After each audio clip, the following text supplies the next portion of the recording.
I still remember the exact moment when everything changed. When 4 years of accumulated pain, humiliation, and helplessness suddenly crystallized into something new, something dangerous. I was sitting in my car outside a small coffee shop on the edge of town, the same town where I'd grown up, where I'd been broken down piece by piece. I hadn't planned to come back here. In fact, I'd spent the better part of a decade ensuring I would never have to. But my mother's health had taken a turn, and some obligations transcend even our deepest fears. My hands trembled slightly on the steering wheel as I watched him through the large front window. Tyler Matthews, the architect of my adolescent hell, the boy who had systematically dismantled any semblance of self-worth I'd managed to build. The monster who haunted my therapy sessions and still occasionally visited my nightmares. Except he wasn't a boy anymore. And he certainly wasn't the monster I remembered. He was just ordinary, painfully, pathetically ordinary. His once powerful frame had softened around the middle. The golden hair that had been his crown in high school was thinning prematurely. And instead of his Letterman jacket, the armor he'd worn while terrorizing me, he wore a cheap polyester uniform with a name tag pinned crookedly to his chest. Tyler Matthews was a barista, probably making minimum wage, judging by the desperate smile he plastered on for each customer. Something cold and unfamiliar unfurled in my chest as I watched him serve coffee to people who had no idea who he used to be, who he really was. A laugh escaped my lips, harsh and foreign even to my own ears. This was the moment when the idea first took root. Not fully formed, not yet, but the seed had been planted. Because Tyler Matthews didn't recognize the face staring at him through the windshield. He wouldn't know the successful, confident person I'd become. He wouldn't connect me to the trembling, broken teenager he'd tormented every day for 4 years. But he was about to, and I was going to enjoy every second of it. High school is a special kind of hell for some people. We all know this intellectually, yet we send our children there every day, assuring them that these are the best years of your life. For the beautiful, the athletic, the naturally charismatic, maybe that's true. For the rest of us, it's a daily exercise in survival. For me, Westlake High was a battlefield where I arrived each morning already defeated. I wasn't particularly strange or offensive, just quiet, bookish, and desperately insecure. The perfect target. And Tyler Matthews was a heat-seeking missile. I still don't know why he chose me. There were other quiet kids, other awkward teenagers trying to navigate the complicated social hierarchy. But from the first day of freshman year, when he accidentally knocked my lunch tray to the floor and the entire cafeteria erupted in laughter, I became his favorite project. "Hey, Adams!" His voice would boom down the hallway, and my stomach would instantly clench. "Nice pants. Did your mom pick those out from the Goodwill reject pile?" It was never particularly clever, his taunting, but it didn't need to be. He had an audience, a court of fellow athletes and pretty girls who laughed on cue, who validated every cruel word, every shove into a locker, every accidental trip in the hallway. "It's just words," my mother would say when I'd come home quiet and withdrawn. "Sticks and stones, honey, but words have weight. They accumulate, building like sediment on the ocean floor, layer upon layer until you're buried beneath them." And Tyler had 4 years to bury me. There was the time he found my journal in my backpack, the one place I allowed myself to be honest about my feelings, my fears, my painfully awkward crush on Ellie Parker. He read the most personal entries aloud in the locker room before gym class while I stood frozen, unable to move or speak as 20 boys learned my innermost thoughts. "Dear Diary," he mimicked in a high-pitched voice. "Today I saw Ellie in the library and my heart almost exploded. If only she knew I existed. If only anyone cared that I exist." The laughter was deafening. Someone recorded it on their phone. By lunch, everyone had seen it. There was the Valentine's Day in sophomore year, when I received a card in my locker, signed by Ellie herself, asking me to meet her behind the bleachers after school. I spent the entire day in a state of disbelieving euphoria, carefully planning what I would say, how I would stand, whether I should try to hold her hand. When I arrived, breathless with anticipation, Tyler and 6 of his friends were waiting instead. They'd taken pictures of my reaction, the hope draining from my face replaced by the dawning realization that I'd been set up. Those pictures circulated online for months. Adams actually thought someone would like him. Became the punchline to a joke everyone but me found hilarious. Junior year brought new innovations in Tyler's campaign against me. He created a fake social media profile using my name and photo, where he posted embarrassing, offensive content that made me appear racist, sexist, and pathetic. Teachers looked at me differently. Even other outcasts avoided me. And then there was senior year, the year I finally broke. It had been a rare good day.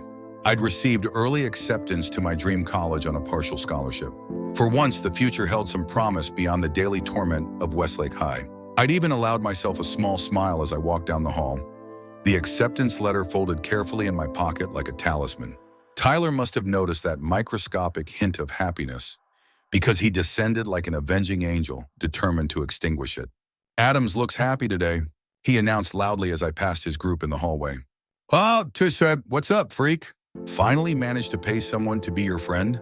I kept walking, the letter crinkling in my pocket as my hand instinctively curled into a fist. Just ignore him. 3 more months and you'll never see him again. But Tyler Matthews wasn't accustomed to being ignored. He followed me to my locker, his friends trailing behind like the tail of a malevolent comet. "I asked you a question, Adams. Did your balls finally drop or something? Got a little confidence now?" The small crowd that had gathered watched with anticipation. This was their entertainment, their daily show. The humiliation of Ethan Adams, running for 4 successful seasons. Something in me wanted to tell him, to pull out the letter and show him that I had a future, that there was a world beyond this school where he wouldn't be the king, and I wouldn't be his jester. But I knew better. Any ammunition given to Tyler would be turned against me with devastating precision. So I stayed silent, focusing on my combination lock with trembling fingers. That's when he grabbed the back of my head and slammed it into the metal locker door. The sound was sickening, a hollow thunk followed by gasps from the crowd. Pain exploded behind my eyes as I slumped to the floor, warm blood trickling from my nose onto my favorite blue shirt. "Oops," Tyler said, towering over me with a smirk. "Guess you tripped. No teachers witnessed it. No one helped me up." And the few students who had looked concerned quickly averted their eyes when Tyler scanned the crowd, daring anyone to contradict his version of events. I sat there for what felt like hours after they left, blood drying on my face, the acceptance letter now spotted with red. Something fundamental shifted inside me that day. Some essential belief in fairness, in eventual justice, flickered and died. I didn't return to school for 2 weeks after that. I told my mother I had the flu. She was too busy working double shifts to notice the healing bruise on my forehead or the way I flinched at sudden movements. When I finally did go back, I moved through the halls like a ghost, invisible by design. I calculated Tyler's schedule and arranged my movements to avoid any contact. I graduated with no friends and no photos in the yearbook except my required portrait, beneath which someone had written in marker, "Most likely to die alone." The day after graduation, I left town without looking back. The years that followed high school were a slow crawl out of darkness. College was a revelation. For the first time, being intelligent wasn't a liability. For the first time, I could walk down a hallway without bracing for impact. My roommate Jasper was the first real friend I'd had since elementary school, before I became Tyler's designated punching bag. Jasper didn't know about my past, and I preferred it that way. I was pathologically private, still expecting the rug to be pulled out from under me at any moment. "Dude, you need to relax," Jasper would say, noticing how I tensed up whenever we were in crowded spaces. "Nobody here gives a shit about you in the best possible way." It was a strange comfort, that anonymity. To be unremarkable, to blend in. I majored in computer science, losing myself in the elegant logic of code. There was something soothing about a world where rules were clear, where input and output were predictable. I didn't date. I didn't party. I studied, coded, and slowly began constructing a version of myself that couldn't be so easily destroyed. During my junior year, I developed an algorithm for a class project, a way to predict trending topics across social media platforms before they peaked. It was supposed to be a simple assignment, but I became obsessed, refining and expanding it until it was something else entirely. My professor, Dr. Wen, called me into her office after I submitted it. "This is graduate-level work, Ethan," she said, the printed pages of my code spread across her desk. "Have you considered what you might do with this?" I hadn't. The idea that something I created might have value beyond a grade was foreign to me. But Dr. Wen saw potential where I saw only an interesting problem to solve. She connected me with a venture capitalist who specialized in tech startups. And by the time I graduated, I had secured seed funding to develop my algorithm into a commercial product. Trendcast launched when I was 23. Within 18 months, we had contracts with major marketing firms, news organizations, and political campaigns. By 25, I sold the company for 8 figures and remained as the chief technology officer. By 27, my face was on the cover of Wired magazine under the headline, "The Man Who Sees Tomorrow." Fame came unexpectedly and unwanted. I declined most interview requests, sent representatives to accept awards, and generally tried to maintain the low profile I'd perfected as a survival mechanism. But in the tech world, that only made me more intriguing. The reclusive genius behind Trendcast became a media fascination. When I was 30, Forbes included me in their 30 under 30 list. The photo shoot was excruciating. Hours of being positioned and repositioned, told to smile, not smile, look serious, look approachable. The resulting image showed a man I barely recognized. Confident, successful, dressed in clothes that cost more than my father used to make in a month. It was this issue of Forbes that my mother proudly displayed on her coffee table when I finally returned home after 10 years of carefully orchestrated absences. Brief visits for holidays, always with a ready excuse to leave early. Careful avoidance of any location where I might encounter old classmates. But when my mother's heart condition worsened, I couldn't stay away any longer. So I came back to the town that had nearly destroyed me, renting a nondescript house on the outskirts and hoping that the changes in my appearance, the fitted suits in place of oversized hoodies, the confidence earned through success, the carefully maintained physique that had replaced my former lankiness, would be enough to keep me anonymous. For 3 weeks, it worked. I split my time between the hospital and my temporary home office, venturing out only when necessary and keeping my head down when I did. No one recognized the successful tech entrepreneur as the same broken teenager who had fled town a decade earlier.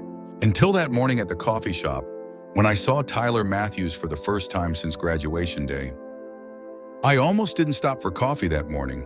The hospital cafeteria served a passable brew, and I was running late for visiting hours. But a restless night of troubleshooting code had left me desperate for something stronger than hospital sludge. The shop, pretentiously named Been There Done That, was on my route to the hospital. I'd passed it every day without entering, but today I pulled into the parking lot without much thought. It wasn't until I was reaching for the door handle that I glanced through the window and saw him. The recognition was instant and visceral. Despite the changes, the weight gain, the thinning hair, the absence of that perpetual smirk, some part of me would always be attuned to Tyler Matthews, the way prey animals sense their predators. My hand froze on the door. 10 years fell away in an instant, and I was 16 again, cornered and terrified. My heart hammered against my ribs as fight-or-flight instincts screamed through my nervous system. I retreated to my car, hands shaking so badly I dropped my keys twice before managing to grasp them. Once inside, I sat paralyzed, breath coming in short, sharp gasps as I fought against the panic attack threatening to overwhelm me. Pathetic. 10 years, millions of dollars, and countless achievements later, and he still had this power over me. I hated him in that moment perhaps more than I ever had in high school. Not for what he had done then, but for what he was still doing now. For the fact that he could reduce me to this trembling wreck without even knowing I was there. As my breathing gradually steadied, anger replaced fear. I watched him through the window, moving between the counter and the espresso machine with practiced efficiency.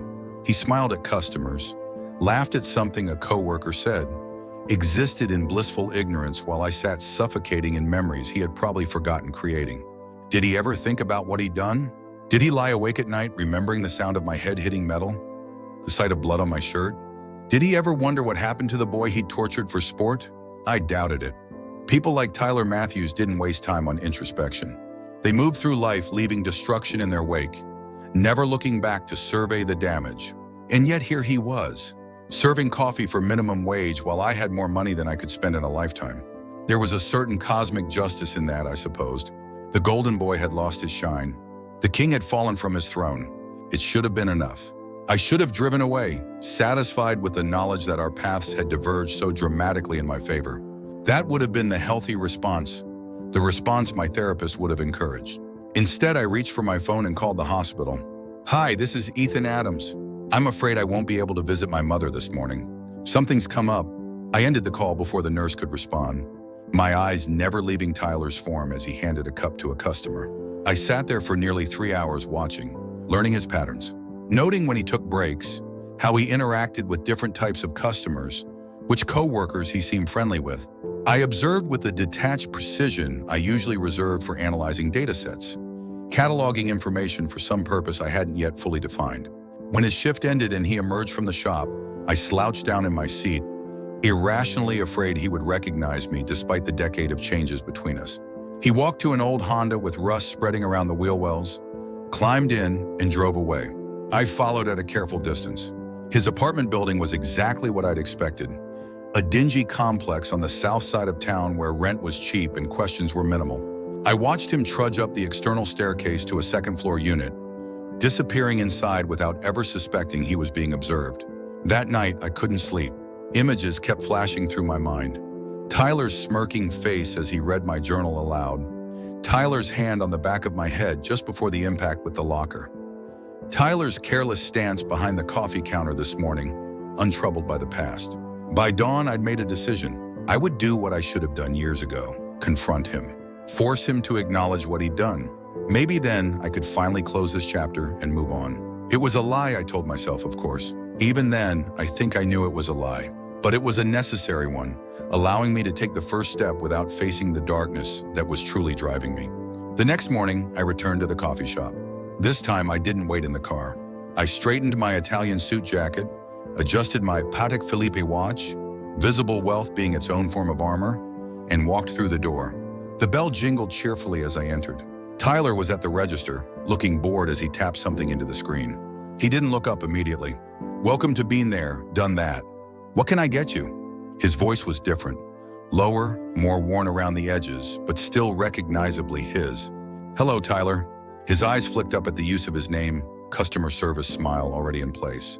That smile faltered as he looked at me, confusion replacing it. He didn't recognize me, not really, but something registered. Some echo of familiarity that his brain couldn't quite place. "Sorry, do I know you?" I smiled then, a cold expression that felt foreign on my face. "You used to. Quite well, actually. You made it your personal mission to know everything about me that could be used to hurt me." His eyebrows drew together as he studied my face more carefully. I could almost see the mental calculations, the years being stripped away as he tried to place me in his history. The moment of recognition was everything I'd hoped for. His eyes widened slightly, jaw slackening as connections finally formed. "Adams? Ethan Adams?" I inclined my head slightly. "Very good." Tyler let out an uncomfortable laugh, glancing around as if seeking help from his co-workers, but they were busy with other customers. "Wow, man. It's been, what, 10 years? You look different." Money tends to have that effect. I kept my voice level, pleasant even, though my heart was racing. "Success is the best makeover." His eyes dropped to my watch, then back to my face. "Yeah, I heard you did well for yourself. Some kind of computer thing, right?" The casual dismissal of my achievements, "some kind of computer thing," sent a flare of anger through me. My entire life reduced to a vague, disinterested summary. "Something like that," I replied. "And you're a barista." The words hung in the air between us, the unspoken comparison evident. His face reddened slightly. "It's temporary," he said quickly. "Just until my business plan gets funded. I'm going to open a sports training facility for kids." Of course he was. Even now, he couldn't admit defeat. There was always some bright future just around the corner, some dream that would restore him to his rightful place at the top of the social hierarchy. "Admirable," I said, the word dripping with insincerity. "Very community-minded." An awkward silence fell. Behind us, the line was growing. A woman sighed loudly, checking her watch. "So, what can I get you?" Tyler finally asked, gesturing to the menu. This wasn't going how I'd imagined. In my mind, there had been a confrontation, raw and emotional. I would force him to face what he'd done, and he would, what? Apologize? Break down in tears? Neither seemed likely from the man standing before me, who was already glancing anxiously at the customers waiting behind me. "Americano," I said flatly. "Large." He nodded, relief evident as he tapped the order into the system. "That'll be $4.75. I pulled out my wallet and extracted a crisp $100 bill, placing it on the counter between us. "Keep the change." His eyes locked on the bill, then flicked up to meet mine. There it was, a flash of the old Tyler, the competitor who hated to lose, hated to be outdone. The humiliation of taking what amounted to charity from his former victim was written plainly across his face. But he needed the money. That was clear from everything about him. The worn uniform, the shabby car, the dingy apartment.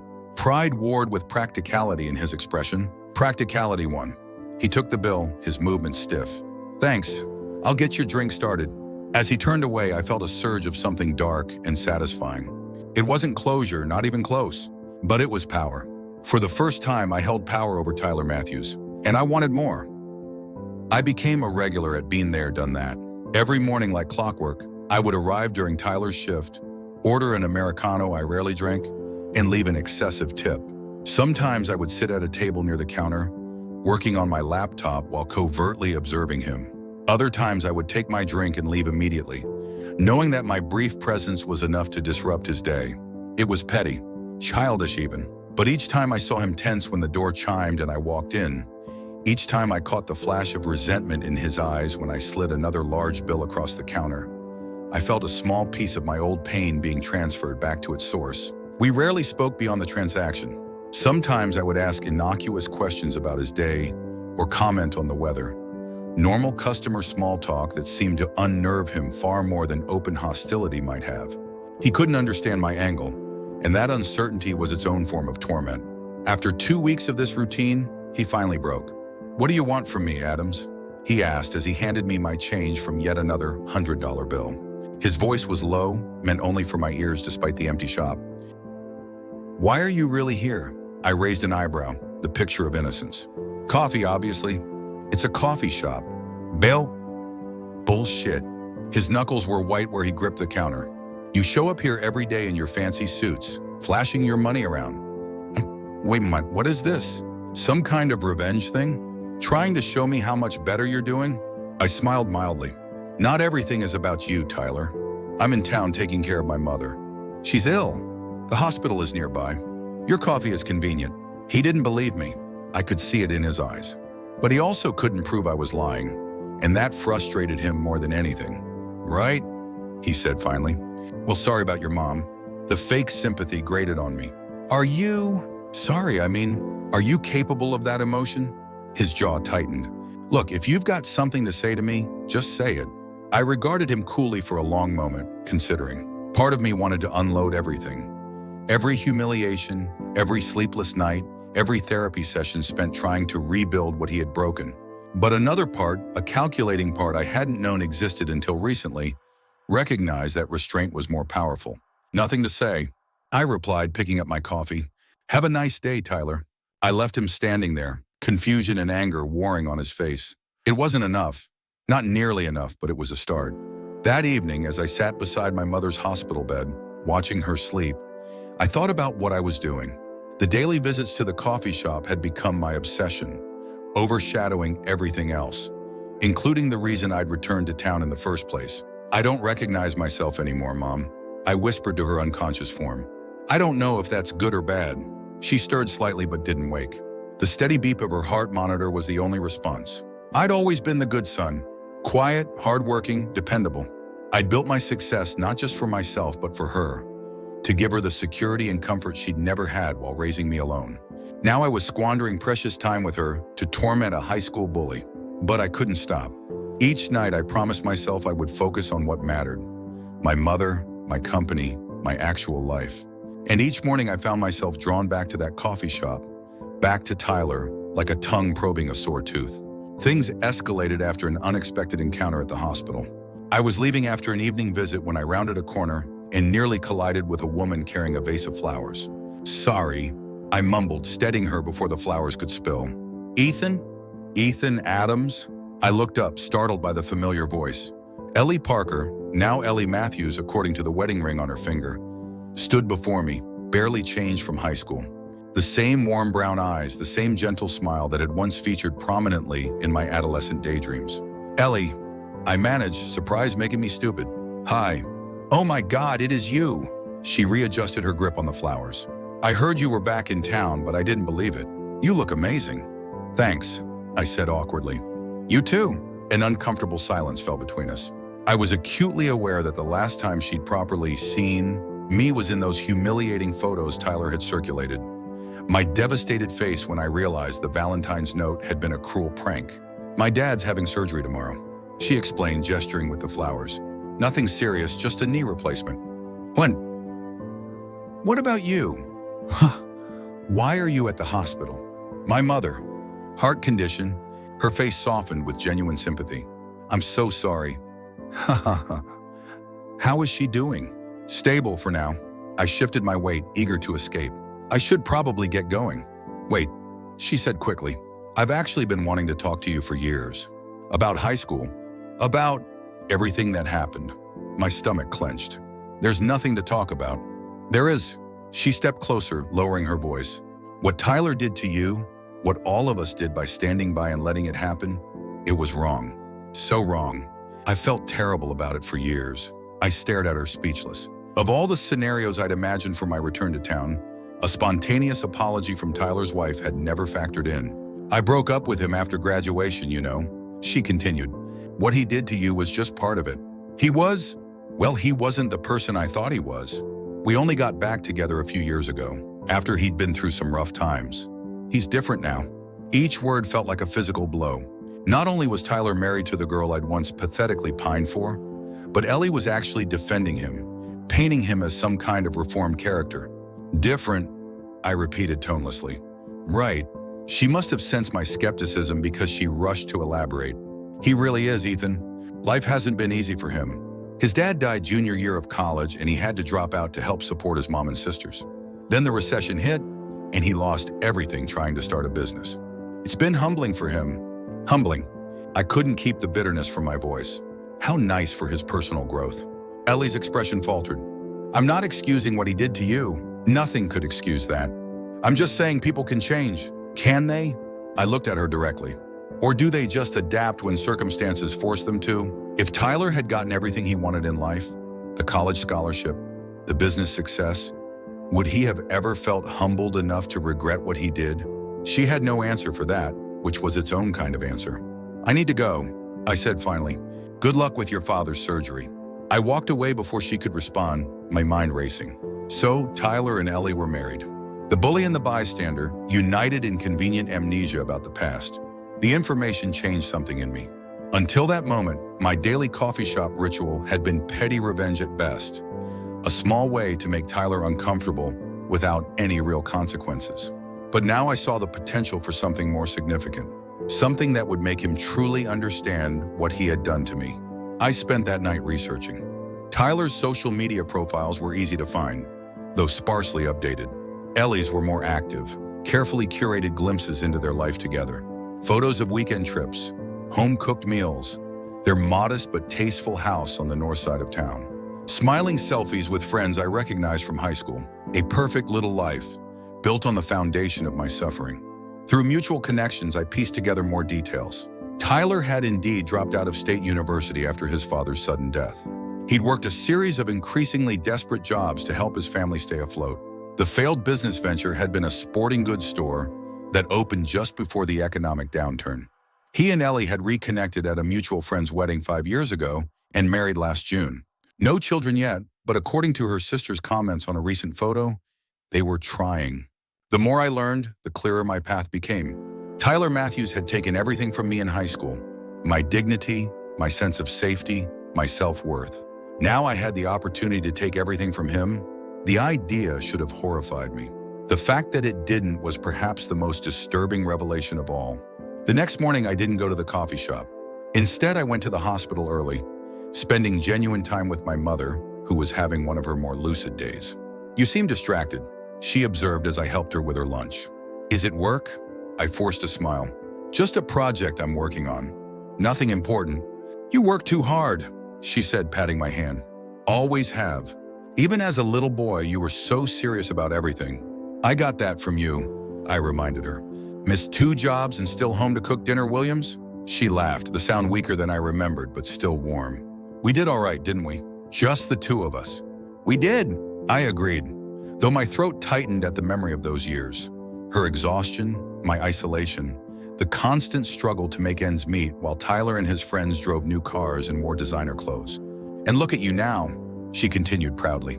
My successful boy. I always knew you'd show them all. The words hit uncomfortably close to what I'd been thinking. Show who, Mom? She waved a hand vaguely. All those people who didn't see how special you were. Those kids who were mean to you in school. I stilled. You knew about that? Of course I knew. Her eyes, clouded by medication but still sharp with maternal instinct, fixed on me. You think I didn't notice how you changed? How you stopped talking about school? Stopped bringing friends home? A mother knows when her child is suffering, Ethan. Why didn't you say anything? I asked, old hurt surfacing unexpectedly. Why didn't you do something? She sighed, suddenly looking every one of her 63 years. What could I do? March into that school and demand they stop? That would have made it worse for you. I thought if I gave you a safe place at home, if I showed you that you were loved and valued, it would be enough to get you through. Tears pricked at my eyes, surprising me.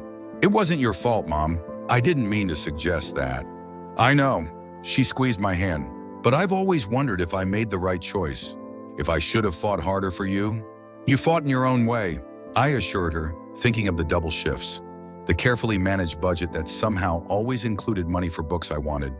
The quiet pride she took in my academic achievements. We both did what we had to do to survive. She studied my face for a long moment. That boy, the ringleader.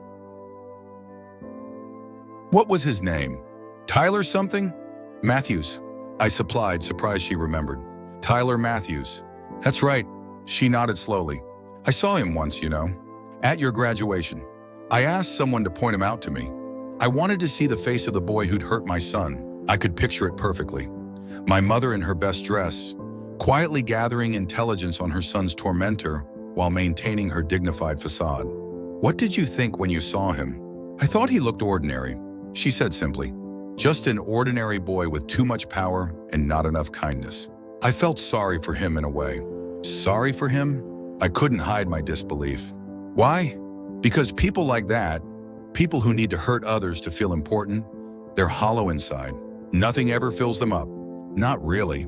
She patted my hand again. You were always full, Ethan, full of thoughts and ideas and feelings. That's why you survived him. That's why you thrived when you got away. Her words stayed with me long after she drifted back to sleep. They should have been comforting. This validation from the person who loved me most. This assurance that I had been the stronger one all along. Instead, they filled me with shame because the full person she described, the thoughtful feeling son she was so proud of, was currently plotting elaborate revenge against a coffee shop barista who might have genuinely changed in the decades since high school. What would she think of me if she knew? I left the hospital determined to let it go, to focus on my mother's health, to handle my remote work responsibilities, and to leave Tyler Matthews to his mediocre life without my interference. It was the right decision, the healthy decision. It lasted exactly 3 days. On the 4th day, after a particularly difficult night at the hospital, where my mother's condition temporarily worsened, I found myself once again pulling into the parking lot of Been There, Done That.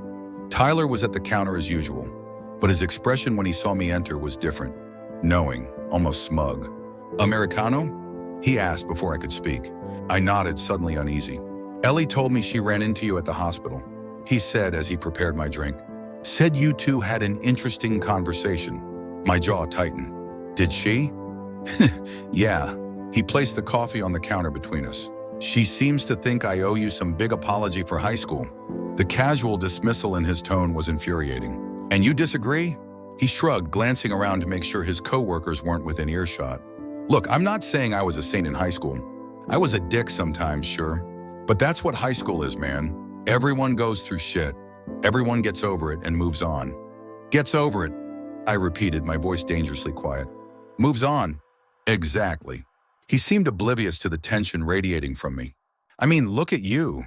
You obviously did fine. Better worth, better than fine. So what's the point of holding on to ancient history? In that moment, I understood that Tyler Matthews would never truly comprehend what he had done to me. Never understand the years of therapy, the panic attacks, the inability to form normal relationships because some fundamental part of me had been warped by his systematic torment. In his mind, it had been normal teenage behavior, unpleasant perhaps, but ultimately inconsequential. You're right, I said, surprising both of us. What's the point? Relief washed over his face. Exactly. We were kids. Water under the bridge, right? I smiled, a decision crystallizing within me. Absolutely. Water under the bridge. I paid for my coffee, exact change this time. No extravagant tip, and left without another word. In my car, I pulled out my phone and made a call to a private investigator I'd used for corporate matters in the past. Drew, it's Ethan Adams. I need you to look into someone for me. Thoroughly. Everything you can find. Business or personal? He asked, no judgment in his professional tone. Personal? I replied, watching through the window as Tyler served another customer, completely unaware that his life was about to change. Very personal. The investigator's report arrived 3 days later. 78 pages of meticulously documented details about Tyler Matthews' life, finances, habits, and weaknesses. I read it twice, absorbing every scrap of information like a sponge. The picture it painted was one of precarious stability. Tyler and Ellie were financially overextended. Their mortgage, car payments, and credit card debt balanced on the knife edge of their combined incomes. Tyler's coffee shop job was supplemented by weekend work coaching youth sports at the community center. Ellie's teaching salary provided their only health insurance and retirement benefits. Most importantly, the report confirmed what Ellie had mentioned. Tyler was actively trying to secure funding for a sports training facility for underprivileged youth. He'd prepared a business plan, identified a potential location, and scheduled meetings with several local investors over the next month. It wasn't just a pipe dream. He'd done his homework, created financial projections, even obtained preliminary approval from the zoning board. This business was his redemption story, his second chance, his way of transforming from the washed-up bully working minimum wage to a respected community figure. I knew immediately that it was the perfect target for my revenge. The plan came together with frightening ease. First, I created a shell company, Matthews Youth Development Initiative, and registered it with the state. Then I secured the domain name and created a professional website featuring the exact business model Tyler had developed, right down to the same target demographic and service offerings. Next, I leased the building Tyler had identified as his ideal location. It wasn't difficult. Commercial real estate in our hometown was cheap, and my offer of paying 6 months' rent in advance was too good for the owner to refuse. Finally, I reached out to each of the investors Tyler had scheduled meetings with, introducing myself as a successful tech entrepreneur looking to give back to my community. I presented them with the business plan for Matthews Youth Development Initiative, virtually identical to Tyler's plan, but with the backing of my considerable resources and business expertise. One by one, they agreed to meet with me instead. The beauty of the plan was its perfect cruelty. I wasn't doing anything illegal. I wasn't spreading lies about Tyler or directly attacking him. I was simply beating him at his own game, using my advantages, money, connections, business acumen, to take away the one thing he was counting on to improve his life. Just as he had once used his advantages, popularity, physical strength, social status, to systematically destroy mine. The investors were easy to convince. Who would they rather back? A college dropout with a spotty employment history, or a Forbes-featured tech entrepreneur with proven success?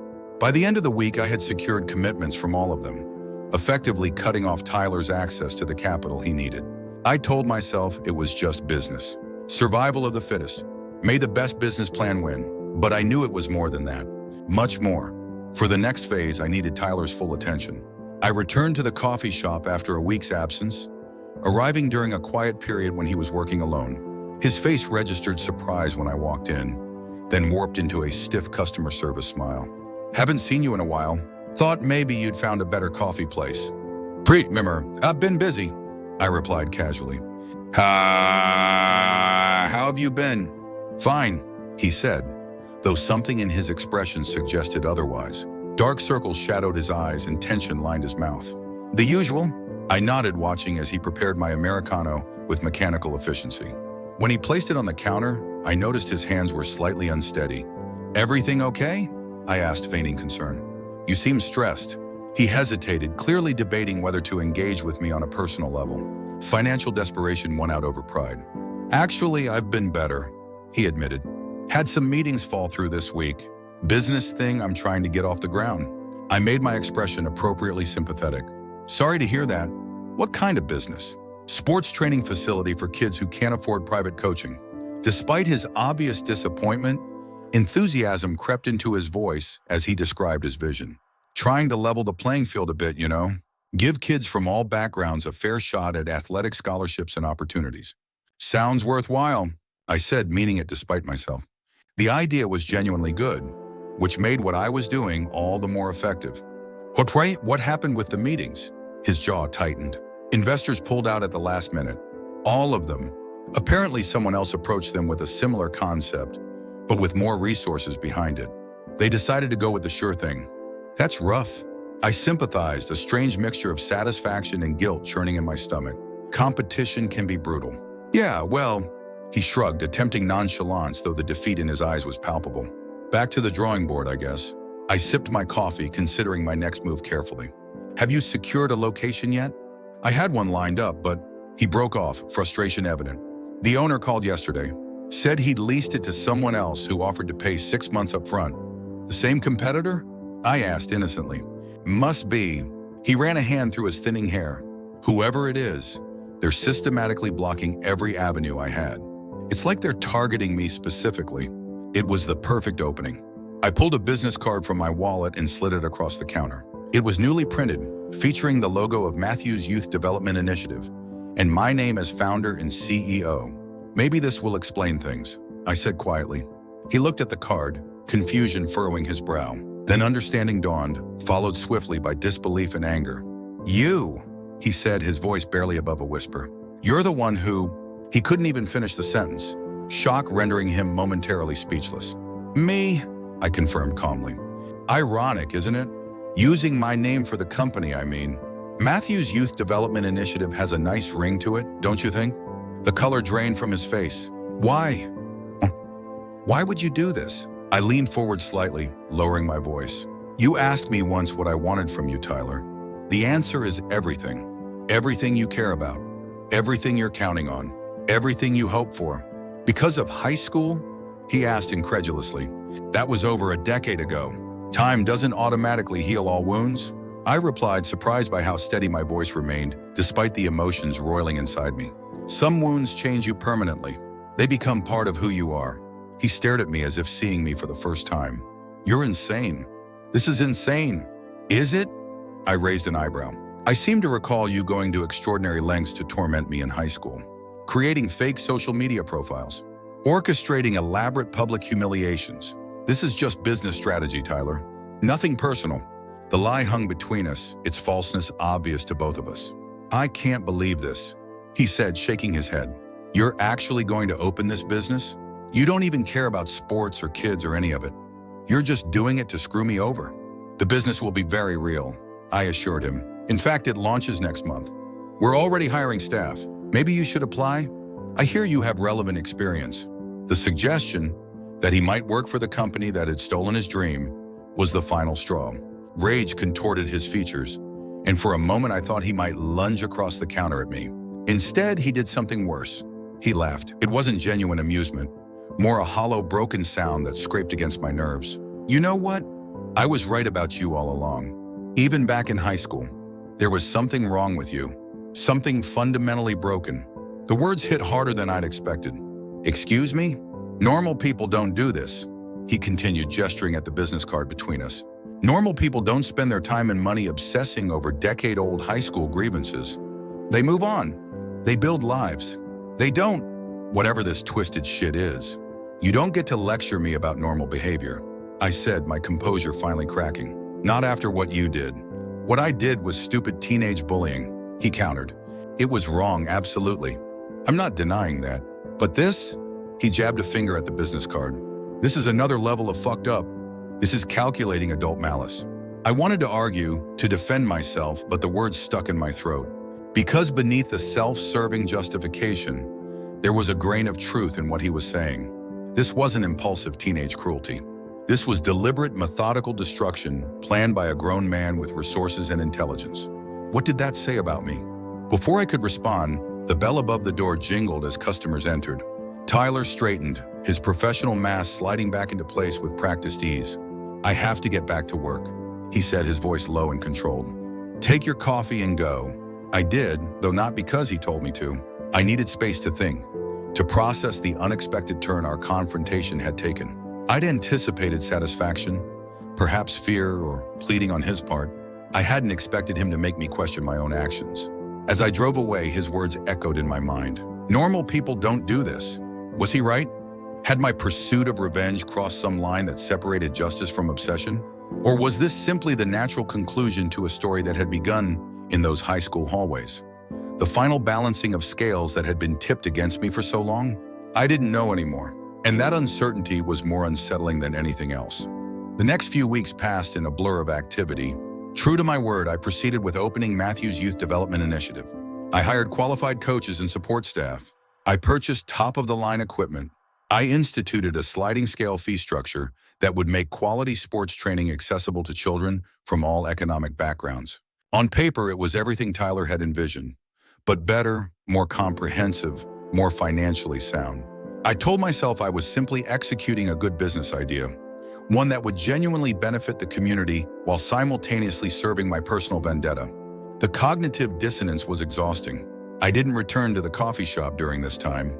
There was no need, the damage had been done.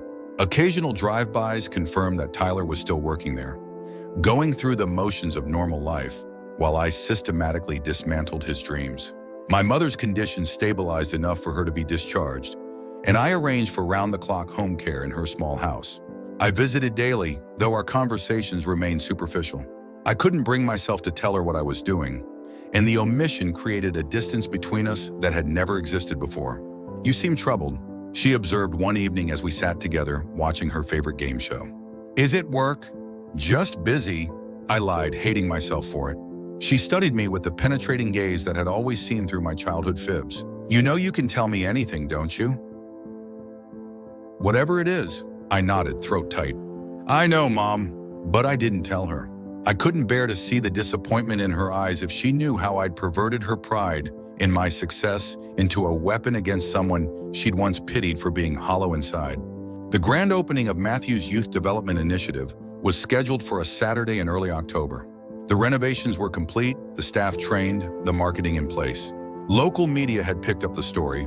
Hometown Success returns to invest in community youth, and advanced registrations were healthy. Everything was proceeding exactly as planned, until Ellie Matthews showed up at my hotel suite 2 days before the opening. I was working on my laptop when the knock came.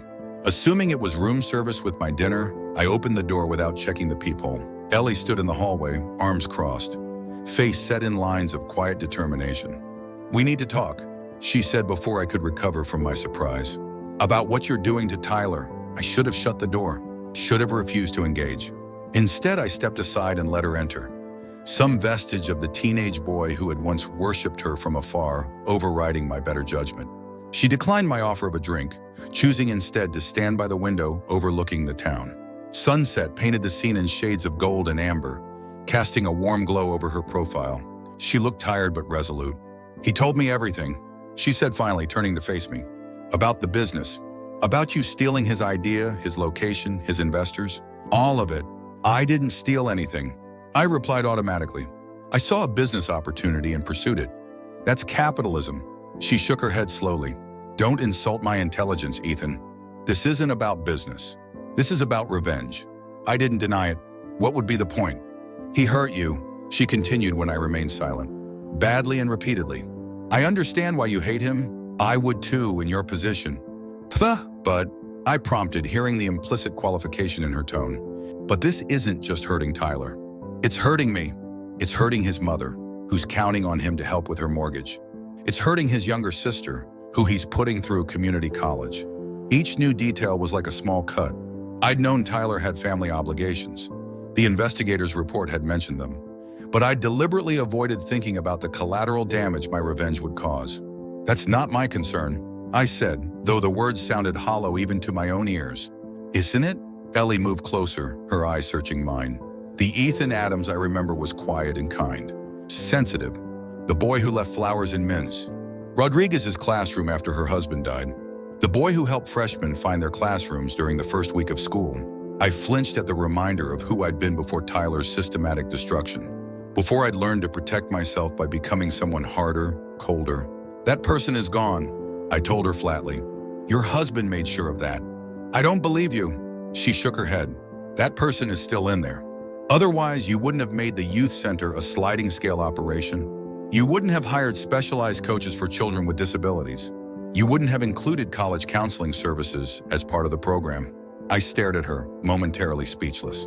Those elements of the business plan were indeed my additions. Improvements I'd made to Tyler's original concept, because they genuinely seemed worthwhile. "How do you know about those details?" I asked finally. "Your website," she explained. "I've been studying it, trying to understand what you're doing."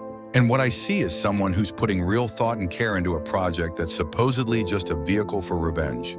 Her observation was uncomfortably perceptive. Even as I'd pursued this elaborate payback scheme, some part of me had been genuinely invested in creating something worthwhile. The contradiction was maddening. "What do you want from me, Ellie?" I asked tiredly. "An apology? For me to shut down the business I've already invested hundreds of thousands in? To just walk away and let Tyler have his victory?" "I want you to talk to him," she said simply. "Really talk. Not the power plays and veiled threats you've been exchanging. An honest conversation between two adults about the past and the harm that was done." I laughed incredulously. "And you think that will accomplish what, exactly? You think he'll say sorry and I'll forgive him and we'll all skip off into the sunset together? I think it might help you both move forward," she replied, unperturbed by my sarcasm. "I think holding on to this hate is destroying you, Ethan. And I think deep down you know that." Part of me wanted to dismiss her words, to show her to the door, and proceed with my carefully constructed revenge. But another part, the part that had been increasingly uncomfortable with my own actions, recognized the truth in what she was saying. This vendetta had consumed me. It had changed me, and not for the better. "I'll think about it," I said finally, the closest I could come to agreement. She nodded, apparently accepting this partial victory. "That's all I'm asking." As she turned to leave, a question that had lingered in my mind for years suddenly surfaced. "Ellie, why did you never say anything back then? When he was doing what he did to me? You saw it. Everyone saw it. But no one ever stopped him." She paused at the door, her expression clouding with old regret. "Because I was a coward," she said simply. "Because it was easier to look away. Because I liked being Tyler Matthews' girlfriend more than I liked standing up for what was right." The honesty of her answer was both painful and oddly refreshing. "I've lived with that choice," she continued quietly. "It's part of why I became a teacher. To make sure I never stand by watching someone suffer again. To be the adult I needed when I was a teenager." With that, she left, closing the door softly behind her. I remained standing in the middle of the suite, her words echoing in my mind. The quiet admission of her own culpability, the acknowledgement of growth and change, had affected me more than I wanted to admit. Could people really change? Had Tyler? Had I? I spent a sleepless night turning these questions over, examining my actions from every angle. By morning, I'd made a decision that surprised even me. I called Tyler at the coffee shop. "It's Ethan," I said when he answered, his voice instantly guarded. "I'd like to meet, to talk." "Really talk?" His silence stretched so long I thought he might hang up. "When?" he asked finally. "Tonight, 7 o'clock. The youth center." Another pause. "Why there?" "You'll understand when you come," I said, then ended the call before I could change my mind. The day passed in a haze of anticipation and dread. I visited my mother, handled remote work responsibilities, and finalized preparations for the center's opening. But beneath these routine activities, my mind kept returning to the coming confrontation. What would I say to Tyler? What could either of us say that would matter after all this time, all this damage? I arrived early, ensuring I'd be alone in the building when he came. The center was beautiful. Modern equipment gleaming under bright lights, colorful murals commissioned from local artists adorning the walls. Inspirational quotes from athletes and leaders stenciled above doorways. It was nothing like the dingy school gymnasium where Tyler had once tormented me. It was a place of opportunity, of growth, of second chances. At precisely 7, the front door opened. Tyler entered cautiously, as if expecting an ambush. He wore jeans and a faded sweatshirt, off-duty clothes that made him look more like the teenager I remembered than the barista I'd been tormenting. "I'm here," he said unnecessarily, his voice echoing slightly in the empty space. "What did you want to talk about?" I gestured for him to follow me through the center. We walked in silence past the basketball courts, the training rooms, the academic support areas. I could feel his eyes taking it all in, the manifestation of his dream, executed with resources he could never have accessed. Finally, we reached my office at the back of the building. I entered and took a seat behind the desk, motioning for him to take the chair opposite. Between us lay a folder I'd prepared earlier that day. "So this is it," Tyler said, looking around at the space that could have been his. "Your revenge business." "Yes and no," I replied, pushing the folder toward him. "Open it." He hesitated, then complied. Inside was a legal document, a partnership agreement naming Tyler Matthews as co-director of the youth center, with a substantial salary and profit-sharing arrangement. He looked up, confusion replacing the defensiveness in his expression. What is this? An offer, I said simply. This center needs someone who understands sports, who can connect with the kids, who genuinely cares about what we're trying to do here. From everything I've learned, that's you. He stared at me as if I'd suddenly started speaking in tongues. You're offering me a job? After deliberately sabotaging my business plan? After telling me you wanted to take everything from me? Yes. Why? It was the simplest question with the most complicated answer. I took a deep breath, organizing my thoughts. Because this was never just about revenge, I said finally. If it had been, I would have been satisfied with blocking your funding and taking the building. I wouldn't have bothered creating an actual functioning business. So what was it about? He asked, genuine curiosity mixing with the wariness in his voice. Initially, hurting you, making you feel powerless and hopeless the way I felt in high school. The admission was difficult but necessary. But somewhere along the way, I started caring about the center itself, about what it could mean for kids in this town who don't have advantages or opportunities. He studied me intently, searching for deception. And now I want it to succeed on its own merits. I said honestly. And for that, it needs someone who isn't just using it as an expensive revenge prop. Tyler leaned back in his chair, clearly trying to process this unexpected turn. Ellie came to see you, didn't she? I nodded. She made some good points. A ghost of a smile crossed his face. She tends to do that. Silence fell between us, less hostile than before, but still heavy with unresolved history. Finally, Tyler spoke again. I need to say something. He began, his voice strained. About high school. About what I did to you. I tensed involuntarily, bracing myself for justifications or minimizations. It was unforgivable, he said simply, surprising me again. Not just wrong or mean or kids being kids. It was deliberate cruelty, sustained over years, and it damaged you in ways I didn't understand or care about at the time. I blinked, unprepared for the directness of his acknowledgement. I've thought about it more in the past few weeks than I have in years, he continued. Since you came back to town, since you started showing up at the coffee shop, it forced me to really look at who I was then, and it's not comfortable. It shouldn't be, I said, my voice rougher than I intended. No, it shouldn't. He met my eyes directly. I don't expect forgiveness, Ethan. I don't deserve it. But I want you to know that I am genuinely sorry for every moment of pain I caused you. Every humiliation. Every time I made you feel worthless or afraid. I was a monster to you, and there's no excuse for it. The words I'd wanted to hear for so many years washed over me like a wave, powerful and disorienting. Part of me had expected to feel triumphant or vindicated. Instead, I felt strangely hollow, as if a space inside me that had been filled with anger and resentment was suddenly empty. Why did you do it? The question escaped before I could consider whether I really wanted to know the answer. Why me specifically? Tyler exhaled slowly, running a hand through his thinning hair. The honest answer? Because you had something I didn't. I laughed incredulously. What could I possibly have had that you wanted? You had everything. Popularity, athletic ability, money, girlfriends. Security, he said simply. Confidence in who you were. Even when you were quiet or awkward, you seemed complete in yourself. I was never that. Every day was a performance, a desperate attempt to maintain my position, to be who everyone expected me to be. The idea was so contrary to how I'd experienced our interactions that I couldn't immediately process it. You're saying you bullied me because you were insecure? I'm not justifying it, he clarified quickly. Just answering your question. There was something authentic about you that I both envied and resented. Destroying it made me feel powerful in a way nothing else did. His honesty was disarming. For years, I'd imagined Tyler as a one-dimensional villain, a mindless force of destruction in my life.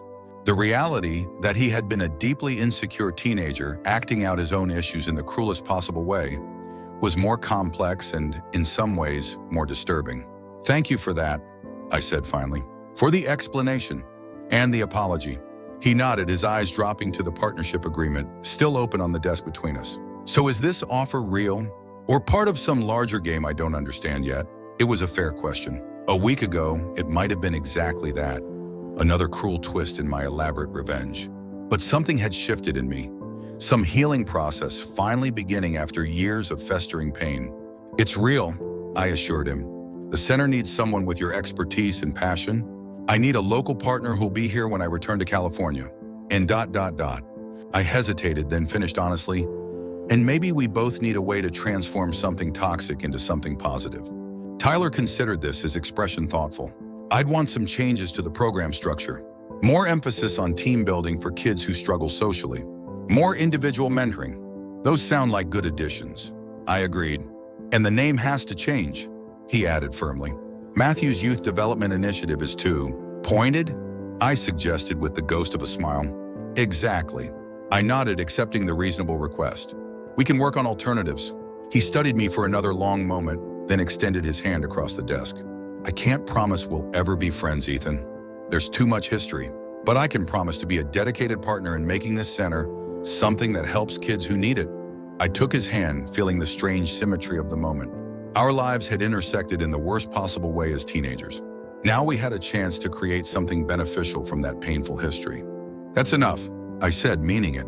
As we began discussing the specifics of the partnership, I felt a weight lifting, not completely, but noticeably. The revenge I'd so meticulously planned had transformed into something I hadn't expected. A path forward. Not forgiveness exactly, but the beginning of something that might eventually heal us both. My mother's words came back to me. People like that, people who need to hurt others to feel important, they're hollow inside. Nothing ever fills them up. She had been right about Tyler in high school, but she had also unknowingly been describing what I was becoming in my obsession with revenge. The emptiness I'd felt growing inside me since returning to town wasn't just old pain resurfacing. It was the hollowness that comes from defining yourself by hatred. Tyler Matthews had taken much from me during those 4 years of high school. I wouldn't let him take anything more. Not my future, not my peace of mind, and certainly not the fullness of spirit my mother had always seen in me. As we finalized our agreement and walked together through the center that would now be our shared project, I felt something unfamiliar stirring within me. Not forgiveness, I wasn't there yet, might never be, but something equally powerful. Hope. For the first time in years, genuine hope. Not for revenge, but for recovery. For the possibility that broken things, businesses, dreams, even people, could be rebuilt into something new, something stronger, something filled with purpose rather than emptiness. The grand opening of Westlake Youth Development Center, the name we eventually settled on, was scheduled for Saturday morning. Local media had been invited, community leaders would be attending, and families had signed up for demonstrations of the programs we'd offer. Tyler and I had worked side by side for the past 3 days, finalizing details, training staff, and carefully avoiding any conversation that went deeper than operational matters. Our truce was fragile, built on mutual wariness rather than trust, and neither of us seemed willing to risk it with further personal disclosures. The basketball court needs another go-over, Tyler said, checking items off his clipboard as we walked through the facility. Floor's still a little slick near the west hoop. I made a note on my tablet. I'll have maintenance take care of it tonight. And the registration software is glitching when people try to sign up for multiple programs. He continued. It keeps dropping the second selection. Already fixed it, I replied. Pushed the update this morning. He nodded, a hint of genuine appreciation in his expression. Efficient. It was as close to a compliment as we'd gotten, and I accepted it with a small nod. This was our dynamic now. Professional, focused, and carefully calibrated to prevent either of us from venturing into the emotional minefield that lay just beneath the surface of our interactions. As we completed our final walkthrough, an uncomfortable silence fell between us. Tomorrow, this place would be filled with noise and activity. Children playing, parents watching, staff guiding. But tonight, the empty space seemed to amplify the unspoken history that connected us. I should go, Tyler said finally, checking his watch. Ellie's making dinner. Some kind of celebration for the opening. Of course, I replied automatically. See you tomorrow, 9 sharp. He hesitated by the door, seeming on the verge of saying something more.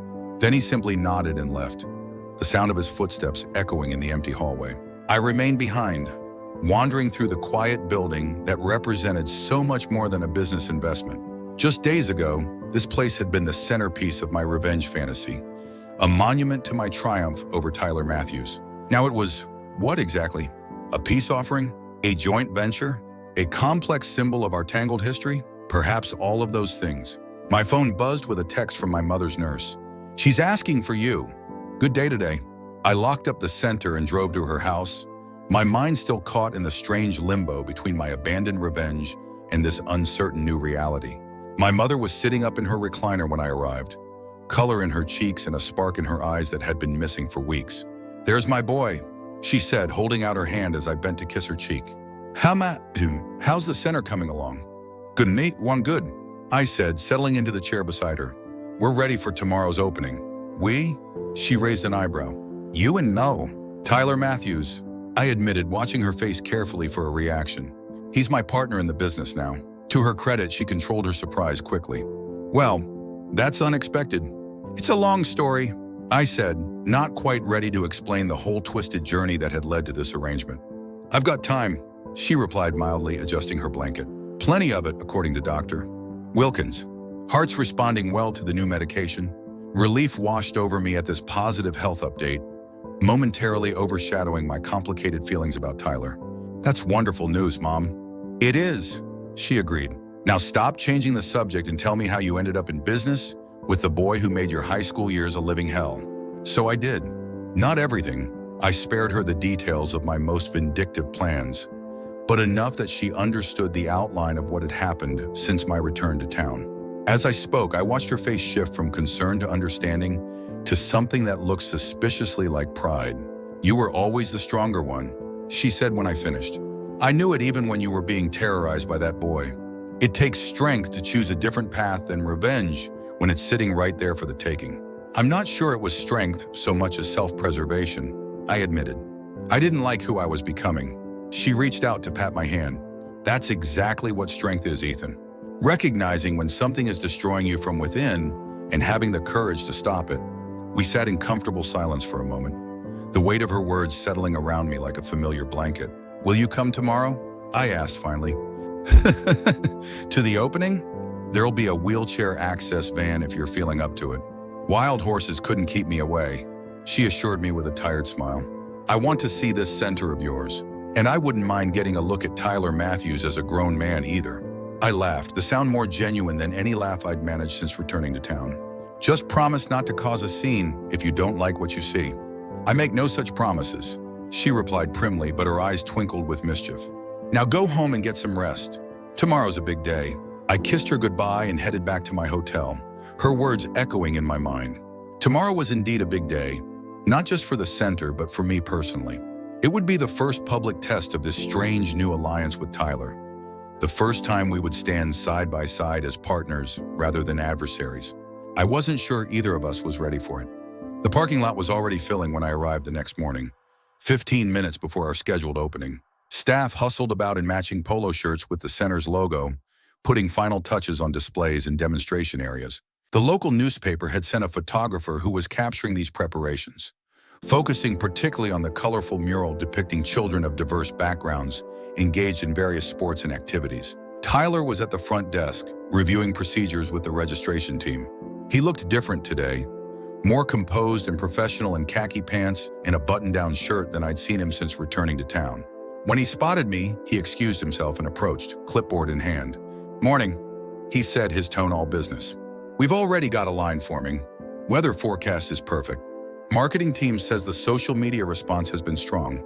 Good," I replied, matching his professional demeanor. "Any issues I should know about?" "One of the basketball coaches called in sick. I've rearranged the schedule to cover his sessions." He handed me a revised itinerary, and the mayor just called. "He wants to say a few words at the ribbon cutting." I scanned the schedule, impressed despite myself with Tyler's efficiency. "You've got everything under control." "That's the plan." A hint of tension threaded through his voice, though his expression remained carefully neutral. I understood his anxiety. Today wasn't just about launching a business. It was about Tyler reclaiming some measure of the respect and standing he'd lost in recent years. And for me, it was about proving, to myself as much as anyone, that I could move beyond revenge into something more constructive. "Mr. Adams?" A young staff member approached hesitantly. "Sorry to interrupt, but there's a woman at the door asking for you. Says she's your mother?" "I'll be right there," I told her, then turned back to Tyler. "We should probably talk before the ceremony." "A line on messaging." He nodded. "I've got a break at 10. Meet in your office?" "Perfect." I started toward the entrance, then paused. "Tyler, this is going to work." He met my eyes directly for the first time that morning. "It has to." The simple statement contained volumes. His financial dependence on this venture, His need to rebuild his life, his determination to make something positive emerge from our toxic history. I nodded once in acknowledgement and went to greet my mother. She was waiting just inside the entrance, seated in a wheelchair, but dressed with her characteristic, simple elegance. A blue blouse that matched her eyes, pearl earrings, hair freshly styled. The nurse who had accompanied her stood discreetly behind the chair. "This is quite impressive, Ethan," she said, looking around the spacious lobby with undisguised pride. "When you commit to something, you certainly don't do it halfway." I bent to hug her, inhaling the familiar scent of her lavender perfume. "Let me show you around before the crowds arrive." I wheeled her through the facility, pointing out features and explaining programs. She asked thoughtful questions about scholarship provisions and community outreach efforts, nodding approvingly at my answers. Several staff members stopped to introduce themselves, clearly charmed by her warm manner and genuine interest. We were examining the academic support room when Tyler rounded the corner, stopping short when he saw us. "Oh," he said, clearly flustered. "I didn't realize you had a guest." I took a deep breath, steeling myself for whatever might come next. "Tyler, this is my mother, Helen Adams. Mom, this is Tyler Matthews, my business partner." Tyler's face paled slightly as he processed who he was meeting. To his credit, he quickly recovered, extending his hand. "Mrs. Adams, it's a pleasure to meet you." My mother regarded him steadily, making no move to take his offered hand. The silence stretched uncomfortably as she studied his face with the thorough attention of someone memorizing details for later recall. Mr. Matthews," she said finally, her voice carrying the particular note of calm dignity that had always impressed me as a child. "I've waited a very long time for this meeting." Tyler's hand dropped to his side.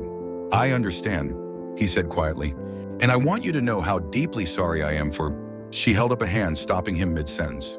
"I'm not interested in apologies offered out of awkward social obligation, Mr. Matthews. Actions speak far louder, and I'll be watching yours very carefully where my son is concerned." The steel beneath her polite exterior was fully visible now, and I felt a surge of love and gratitude for this woman who had always been my fiercest defender, even when circumstances had prevented her from directly intervening. "That's entirely fair," Tyler replied, his usual confidence noticeably diminished in the face of her measured assessment. "However," she continued, her tone softening slightly, "I understand from Ethan that you've been instrumental in developing this center's programs. That suggests you may have more to offer the world than what I saw of you years ago." It wasn't quite forgiveness or acceptance, but it was an acknowledgement of potential growth, the most she could honestly offer given their history. Tyler seemed to recognize this for the tentative olive branch it was. "Thank you, Mrs. Adams. I hope my work here will prove that your son made the right decision in giving me this opportunity." She smiled then, though it didn't quite reach her eyes. "As do I, Mr. Matthews. As do I." The tension was broken by the arrival of the marketing director, who needed Tyler's input on something urgent. He excused himself with obvious relief, promising to catch up with us later. Once he was out of earshot, my mother turned to me with raised eyebrows. "Well, that was interesting. You were quite intimidating," I observed, both amused and impressed by her handling of the encounter. "Good." She patted my hand where it rested on the wheelchair handle. "He should be a little afraid of me. Keeps things in proper perspective." I laughed, some of the morning's tension dissipating. "Just don't scare him off entirely. We've got a business to run. He's made of sturdier stuff than that," she replied thoughtfully. "I can see why he was such an effective bully. There's a natural charisma there, the kind that draws people in despite themselves." Her assessment was surprisingly astute. Even diminished by age and circumstance, Tyler still possessed that indefinable quality that made people want to follow his lead, to earn his approval. It was what had made him so powerful in high school, and what made him potentially valuable as a partner now. "Let's get you settled before the doors open," I suggested, steering her toward the VIP section we'd arranged near the stage. "I want you to have a good view of the ceremony." As I helped get her situated, my phone buzzed with a text from Tyler. "Need to push our meeting to 10:30. Mayor wants a private tour." I typed a quick acknowledgement, trying to ignore the faint unease his message triggered. It was perfectly reasonable for him to accommodate the mayor's request. Local political support would be crucial for the center's long-term success. Yet some wary part of me, the part that still viewed Tyler as a threat, wondered if this was the beginning of him establishing separate relationships with key stakeholders, positioning himself to eventually edge me out. "Stop it," I muttered to myself, recognizing the paranoid direction of my thoughts. Stop what? My mother asked. Nothing, I assured her quickly. Just talking to myself about the schedule. She gave me a knowing look that suggested she wasn't convinced but chose not to press the issue. It's going to be fine, Ethan. Better than fine. This place is going to change lives. Her simple confidence steadied me. I hope so. I know so, she replied with the absolute certainty that had anchored my childhood. Now go do whatever important executive things you need to do. I'll be fine here with Nurse Jacobs. The next 2 hours passed in a blur of activity. The doors opened to an enthusiastic crowd, staff guided visitors to various demonstration areas, and local media circulated capturing footage for evening news segments. I moved through it all in CEO mode, shaking hands, answering questions, directing people to the appropriate team members for specific inquiries. Tyler was equally busy, particularly with the sports-oriented visitors who recognized him from his high school glory days or his youth coaching work. I observed him from a distance, noting how easily he connected with both children and parents, how genuine his enthusiasm seemed when demonstrating equipment or explaining programs. It was strange to watch him in this element, confident, engaging, clearly passionate about the center's mission. This version of Tyler Matthews was difficult to reconcile with the calculating tormentor of my adolescence. Yet both were real, both aspects of the same complex person. The ribbon-cutting ceremony was scheduled for noon. As the time approached, guests gathered in the main hall, where a small stage had been set up, complete with the obligatory oversized ceremonial scissors and red ribbon stretched across the entrance to the gymnasium. The mayor arrived with his entourage, greeting me with the hearty handshake and camera-ready smile of a career politician. Ethan, wonderful to meet you finally. Read about you in Forbes. Impressive work you're doing in the tech sector. Thank you, Mayor Daniels, I replied, playing my part in the public relations dance. We're excited to bring this resource to Westlake. We need more hometown success stories like you investing back in the community, he continued enthusiastically. Tyler's been telling me about your vision for the center. Exactly the kind of public-private partnership we want to encourage. I glanced at Tyler, who stood slightly behind the mayor with an unreadable expression. It's been a collaborative effort. We each bring different strengths to the project. Indeed, indeed. The mayor agreed, though it was clear he was only half listening as he surveyed the gathering crowd. Shall we get started? I've got a Chamber of Commerce lunch at 1:30. The ceremony proceeded according to plan. The marketing director welcomed everyone and introduced the mayor, who gave a mercifully brief speech about community development and youth opportunity, managing to take partial credit for the center's existence despite having had nothing to do with it. Then it was my turn to speak. As I approached the microphone, I caught sight of my mother in her wheelchair near the front, her eyes bright with pride and something else, expectation perhaps, waiting to see what kind of man her son had become. Thank you all for coming today, I began, settling into the familiar rhythm of public speaking I developed during my tech career. The Westlake Youth Development Center represents more than just a new business in our community. It represents opportunity, growth, and second chances. I outlined the center's programs, our scholarship initiatives, and our commitment to serving young people from all backgrounds. As I spoke, I could see heads nodding, parents exchanging approving glances, children fidgeting with the anticipation of trying out the equipment they could see beyond the ribbon. But this center isn't just my vision, I continued, approaching the part of the speech I'd wrestled with most. It's the product of partnership, specifically my partnership with someone many of you already know. Tyler Matthews has been instrumental in designing programs that will truly serve the needs of Westlake's youth. I gestured for Tyler to join me at the microphone. He seemed momentarily surprised by the explicit acknowledgement, but quickly composed himself and stepped forward. Tyler brings expertise in youth sports development, deep connections to this community, and a genuine passion for helping children reach their potential, I said, meeting his eyes directly. This center would not exist in its current form without his contributions. It was more than the bland professional courtesy he might have expected. It was a public declaration of his value to the project and an implicit signal that I was committed to our partnership despite our complicated history. Something shifted in his expression as he processed my words. A subtle softening, a flash of what might have been gratitude or respect. He took the microphone with a nod of acknowledgement. "Thank you, Ethan," he said, his voice steady as he addressed the crowd. As many of you know, I've been working with local youth sports programs for several years now. What excited me about partnering with Ethan on this center was the opportunity to expand that work, to create something that serves not just athletes, but all young people looking to grow, and challenge themselves. He spoke with genuine passion about his vision for the center, connecting it to his own experiences as a coach and mentor. The audience responded warmly, particularly the local residents who had known him for years. So without further delay, he concluded with an easy smile. Let's officially open the Westlake Youth Development Center. Together we moved to the ribbon, where the mayor joined us for the obligatory photo opportunity. The oversized scissors made a satisfying snick as they cut through the red fabric, and applause erupted from the crowd. As people began moving toward the gymnasium for demonstrations, Tyler leaned close to speak privately. Thanks for what you said up there. You didn't have to do that. It was the truth, I replied simply. This place is better because of your input. He studied me for a moment, seeming to search for hidden motives behind my statement. Finding none, he nodded once. Our meeting got pushed again with all this.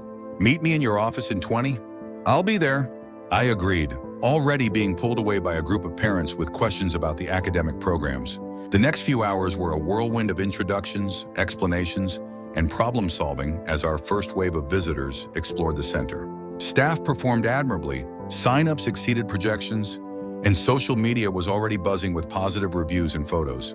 By any objective measure, the opening was a resounding success. Yet beneath the professional satisfaction, I felt a strange hollowness, as if I were watching myself play a role rather than fully inhabiting this moment of achievement. The center itself was everything I'd envisioned, but my emotional response to its successful launch was muted, distanced somehow from the energy surrounding me.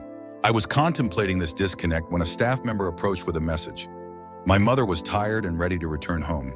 I found her in the now quiet VIP area, looking weary but pleased. Congratulations, sweetheart, she said as I knelt beside her wheelchair. It's even more impressive seeing it in action than it was during our private tour. I'm glad you came, I told her, meaning it deeply. It wouldn't have felt right without you here. I wouldn't have missed it. She reached up to touch my cheek, her hand cool against my skin. I saw you up there with him, with Tyler. The way you acknowledged him publicly. I nodded, uncertain where she was going with this observation. That took character, Ethan, she continued softly. There aren't many people who could do what you're doing.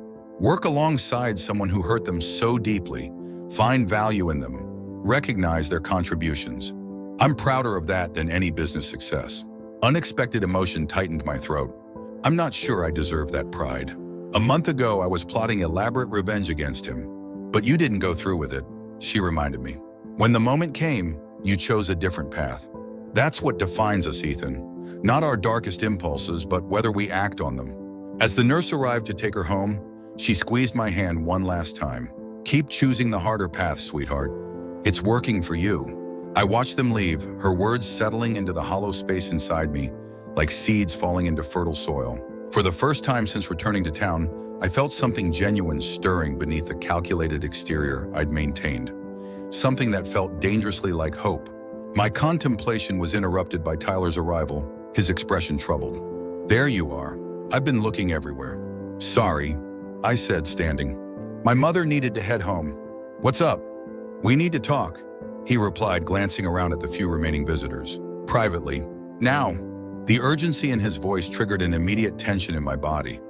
A visceral response to perceived threat that apparently hadn't been extinguished by our recent collaboration. My office? He nodded curtly and led the way, his strides quick and purposeful. Once inside, he closed the door firmly and turned to face me. We have a problem, he said without preamble. A big one. What kind of problem? I asked, instinctively moving behind my desk, as if seeking the protection of a physical barrier between us. Jason Reynolds, he replied, watching my face closely for a reaction. The name meant nothing to me. Who? Jason Reynolds, Tyler repeated impatiently. From high school, he was part of my group. Your head to group. Understanding dawned slowly. Jason Reynolds, one of Tyler's lieutenants in the campaign against me. Not the worst of them, but certainly complicit in my daily torment. A face that occasionally appeared in my nightmares alongside Tyler's. Well, what about him? I asked, my voice carefully neutral. Tyler ran a hand through his hair, a gesture of genuine agitation. He's a reporter now. Local news station. He was here today, covering the opening. A cold weight settled in my stomach. And he recognized you, obviously. Started asking questions.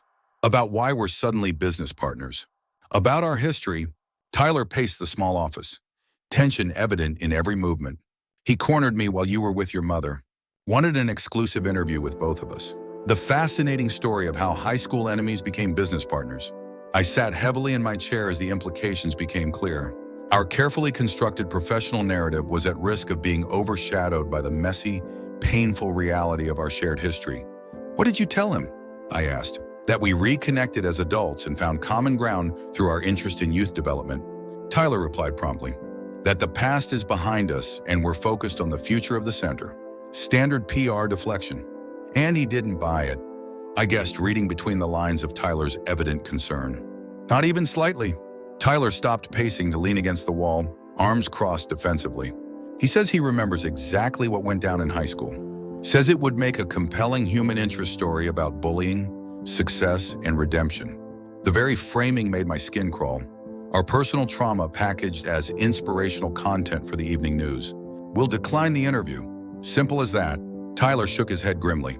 He made it pretty clear he's doing the story with or without our cooperation. Said if we won't talk, he has other sources who will. Other sources? A new wave of dread washed over me. Like who? Former classmates, I assume. People who witnessed things. He couldn't quite meet my eyes as he referenced his past behavior. Jason implied he's already started reaching out to them. I closed my eyes briefly, imagining the nightmare scenario. Our high school history splashed across local media, detailed accounts of my humiliations, speculation about my motives for partnering with Tyler. Everything I'd worked to leave behind suddenly thrust into public view. This could damage the center before it's even properly launched. I said, focusing on the practical implications rather than the personal ones. Parents won't want to send their kids to a place run by a known bully, partnered with his former victim. It's too weird, too potentially unstable. I know. Tyler's voice was tight with poorly concealed panic. And it's not just the center. Ellie's a teacher at the middle school. If this becomes a big local story, she'll be associated with it too. The administration is already hypersensitive about anything bullying related after that incident last year. The mention of Ellie added another layer of complexity to an already complicated situation. Whatever my feelings about Tyler, I had no desire to see his wife's career affected by our history. "We need to get ahead of this," I said, shifting into problem-solving mode. "Control the narrative." "How?" Tyler asked, genuine desperation in his voice. "If we do the interview, we're just giving him what he wants. If we don't, he does the story anyway. Probably with an angle about how we're refusing to address our controversial past or some bullshit." He was right. Either option carried significant risks. We sat in tense silence for a moment, each contemplating the potential damage to the business we just launched and the fragile peace we'd established. "There might be a third option," I said finally, an idea taking shape. "We don't do his interview, but we don't stay silent either. We release our own statement. On our terms." Tyler looked skeptical but interested. "What kind of statement?" "Something direct but controlled. We acknowledge our history briefly, that we had a negative relationship in high school, that we've addressed it as adults, and that we've chosen to move forward with this partnership to create something positive for the community." I outlined the concept as it formed. No sensationalized details, no dramatic redemption narrative. Just straightforward facts followed by a clear statement that we won't be discussing our personal history further, as our focus is on the center and its mission. He considered this, the initial panic in his expression giving way to cautious consideration. "That might work. Take the air out of his story without giving him anything juicy to work with." "Exactly. We acknowledge enough that we don't look like we're hiding something, but we maintain boundaries around the specifics." I reached for my laptop. "I can draft something now." Tyler hesitated, then asked the question that hung between us. "How honest should we be? About what happened in high school, I mean." It was the crux of the matter. How much of our painful history were we willing to make public? How would we characterize what had happened between us? "We call it what it was," I said after a moment's reflection. "Bullying. Serious and sustained. We don't minimize or euphemize it." Something like relief flickered across his face. "Good. That's good. And my role in it? We state clearly that you were responsible, that you've acknowledged that responsibility as an adult, and that you've apologized." I met his eyes directly. "Because those things are true, aren't they?" "Yes," he said quietly. "They are? Then that's what we say." I began typing, crystallizing our complex history into carefully measured sentences that acknowledged the truth without exposing the raw wounds beneath. Tyler moved closer, reading over my shoulder as I worked. Occasionally, he suggested edits, a softer word here, a clearer phrase there. But largely, he let me shape the narrative. It was, after all, my pain being transformed into public relations copy. The final statement was brief but comprehensive. It acknowledged Tyler's bullying behavior in high school, my subsequent success in the tech industry, our unexpected reconnection as adults, and our mutual decision to channel our history into something constructive through the youth center. It emphasized our commitment to anti-bullying programs within the center and closed with a firm but polite indication that we would not be elaborating further on our personal history in any interviews. "It's good," Tyler said when I finished, surprise evident in his tone. Honest without being exposing. I nodded, feeling strangely detached from the clinical summary of experiences that had shaped my entire life. "Should we run it by a PR professional before releasing it?"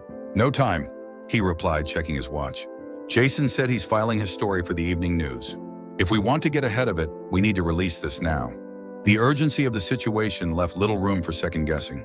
I formatted the statement, created a PDF on center letterhead, and sent it to our marketing director with instructions to post it immediately on our website and social media accounts, as well as to send it directly to all local media outlets, including Jason's station. "Now we wait," I said, closing my laptop, "and prepare for questions tomorrow." Tyler nodded grimly. "He'll still do his story. This might blunt it, but he'll find an angle." "Probably," I agreed. "But we've said our piece. Anything beyond that is just speculation that we can decline to address." A heavy silence fell between us. The successful launch celebration from earlier seemed distant now, overshadowed by this unexpected complication. Yet beneath my concern about the potential impact on the center, I felt a strange sense of inevitability, as if our history had always been destined to surface, despite our mutual efforts to contain it within our private interactions.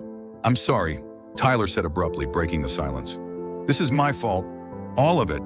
The simple statement hung in the air between us, laden with meanings that extended far beyond the current crisis.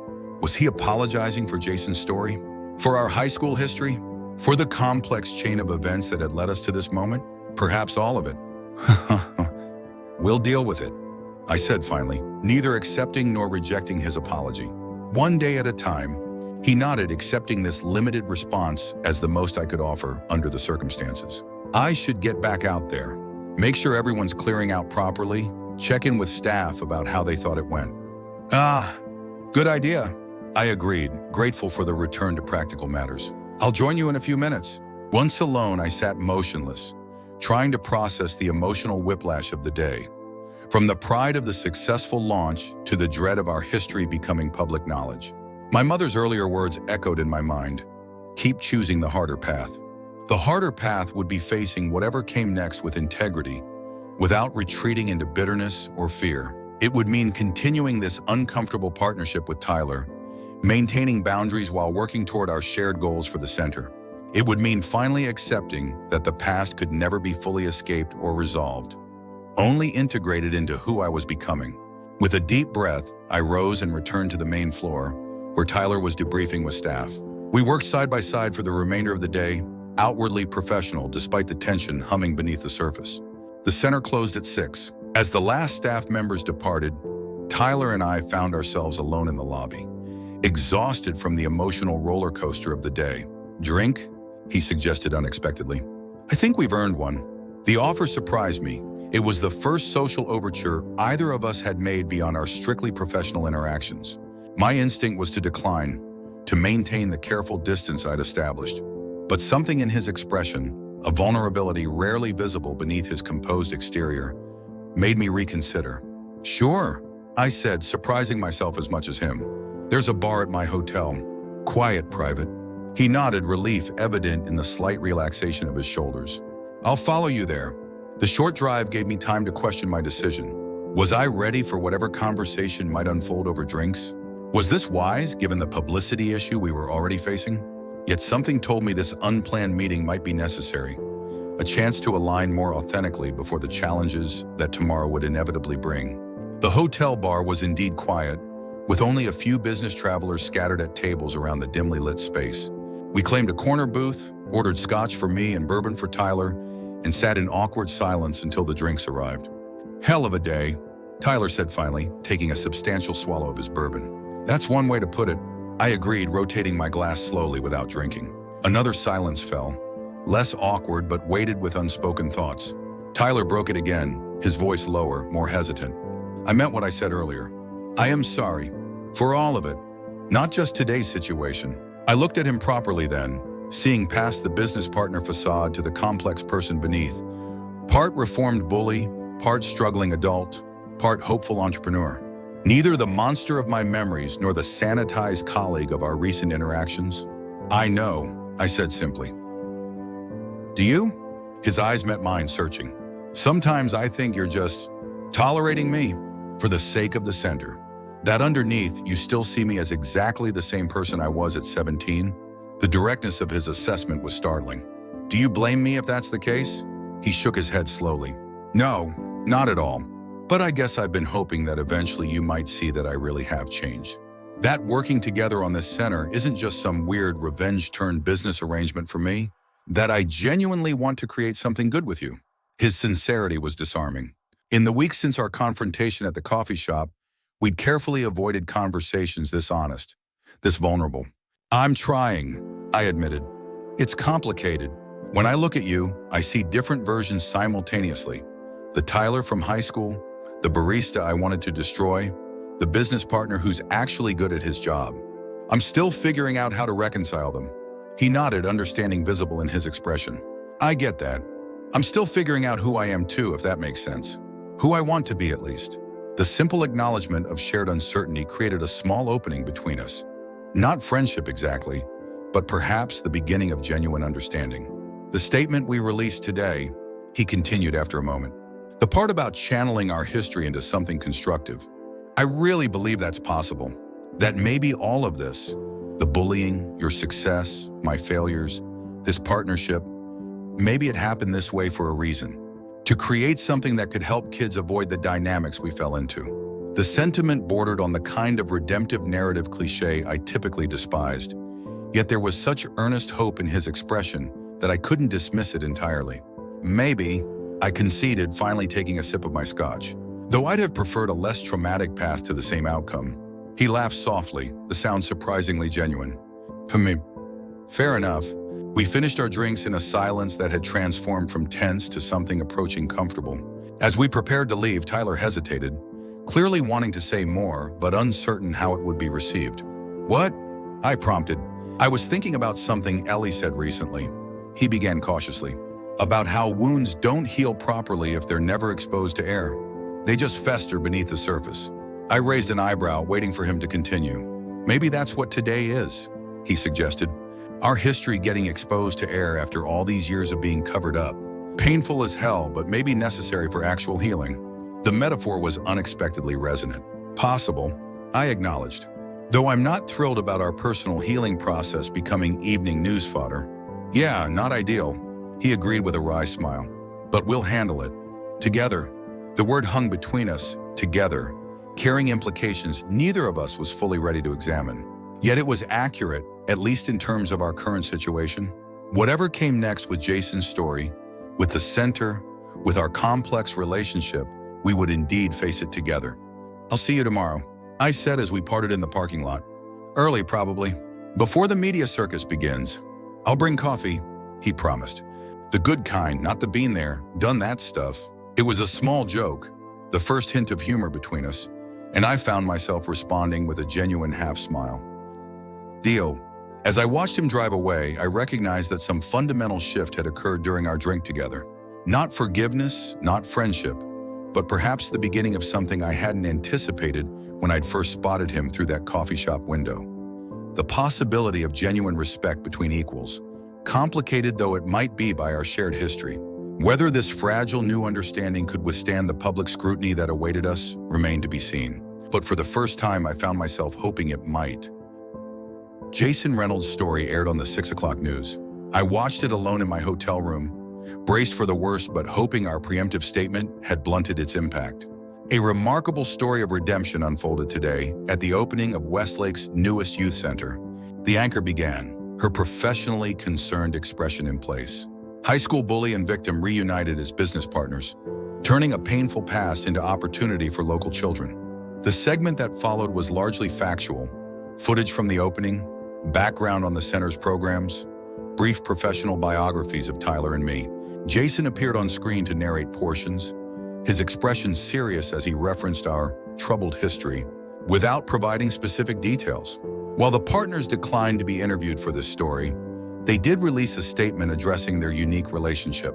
He explained as excerpts from our statement appeared on screen. Sources familiar with their high school interactions confirmed that Matthew's behavior toward Adams was severe and sustained, making their current partnership all the more unexpected. These sources remained unnamed, though one blurred-out figure briefly appeared, voice distorted, describing witnessing daily torment that everyone knew about but no one stopped. The story closed with footage of Tyler and me cutting the ribbon together, frozen in an awkward moment that made us look like strangers forced together by circumstance rather than willing partners. Whether this unusual partnership represents genuine reconciliation or simply a business arrangement remains to be seen, Jason concluded solemnly.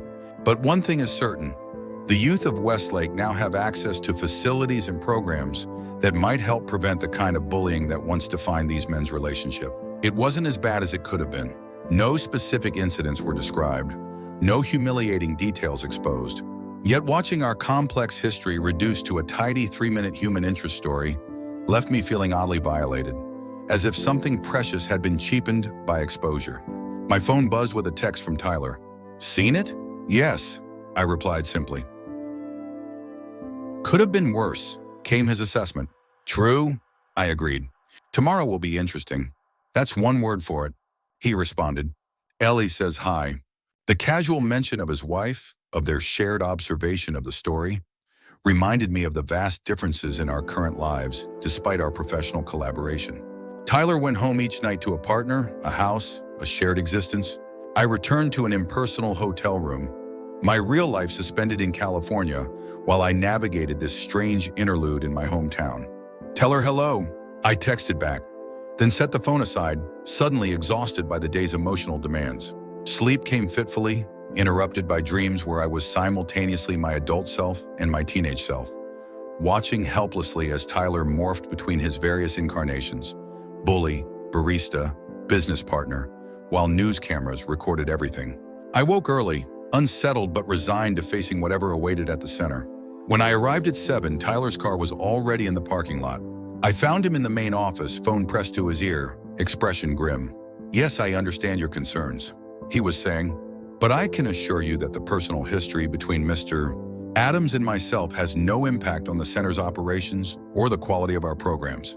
He spotted me in the doorway and held up a finger, signaling he'd be a moment.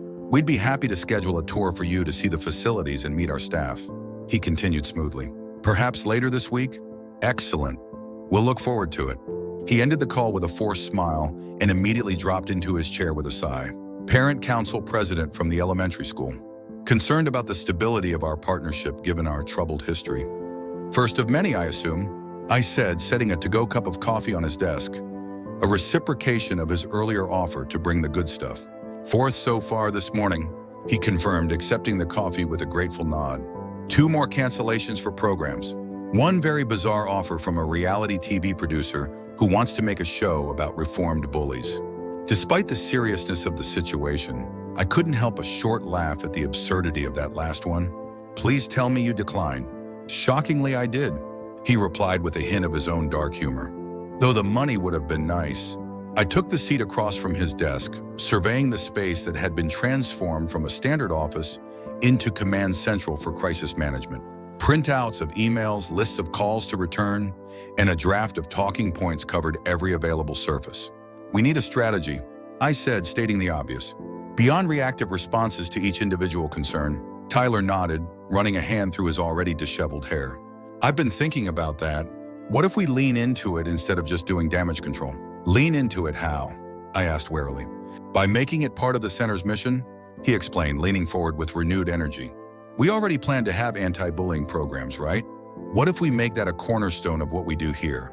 Not just an add-on. Use our personal experience, mine as a former bully, yours as someone who overcame that experience and succeeded, as a framework for really substantive programming." The idea had merit, though it would require a level of public vulnerability I wasn't sure I was ready for. You're suggesting we voluntarily put our history at the center of the narrative instead of trying to minimize it. Exactly, he confirmed. Not the specific details, those stay private, but the general arc, the lessons learned. We turn what Jason tried to use against us into an asset. I considered the proposal carefully. On one hand, it meant continued public acknowledgement of our painful history. On the other, it offered a way to transform that history into something genuinely constructive while regaining control of the narrative. It would mean being more public than I'm comfortable with, I admitted. I've always kept my personal life separate from my professional image. Tyler nodded in understanding. I know, and I wouldn't suggest it if I saw another option with as much potential upside. But right now, people are viewing our history as a liability, a reason to question the center's stability and our judgment. If we reframe it as the very reason the center exists, as the foundation for our commitment to these issues, we turn the liability into an asset. I finished, seeing the strategic value even as I resisted the personal exposure it would require. Exactly. I rose and paced the small office, weighing the options. My instinct for privacy warred with my pragmatic assessment of the situation.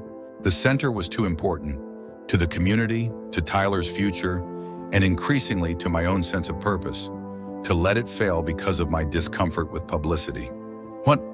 What exactly would this look like? I asked finally. Practically speaking, relief flashed across Tyler's face at my willingness to consider the idea. We develop a comprehensive anti-bullying curriculum, drawing on current best practices but informed by our personal experiences. We create workshops for kids, parents, and educators. We position ourselves as experts not because of academic credentials, but because we've lived both sides of the issue and found a constructive way forward. As he outlined the concept, I could see its potential more clearly. It wasn't just damage control, it was a genuine opportunity to create something meaningful from our shared history. We'd need to be careful about how we present it, I cautioned. No exploitation of either of our experiences. No oversimplified redemption narrative. Agreed, Tyler said quickly. Authentic but bounded. We share what's constructive without turning it into trauma theater. The phrase made me smile despite myself. Trauma theater. Exactly what I want to avoid. So you're open to it? He asked, watching me carefully. I took a deep breath, considering all angles one final time. Yes, let's develop it further, see what we can create. The decision felt momentous, a deliberate step away from the private, controlled persona I'd cultivated for years towards something more authentic, if more exposed. Yet it also felt right, aligned with the transformation that had been gradually occurring since my return to town. We spent the morning outlining the new initiative, temporarily dubbing it Beyond Bullying, until marketing could develop something more polished. By lunchtime, we had a framework that felt both substantive and true to our experiences without being exploitative or simplistic. As we worked, I observed a new quality in our interaction, a fluidity, an ease that hadn't been present before. The shared purpose and genuine investment in creating something meaningful had shifted our dynamics subtly but significantly.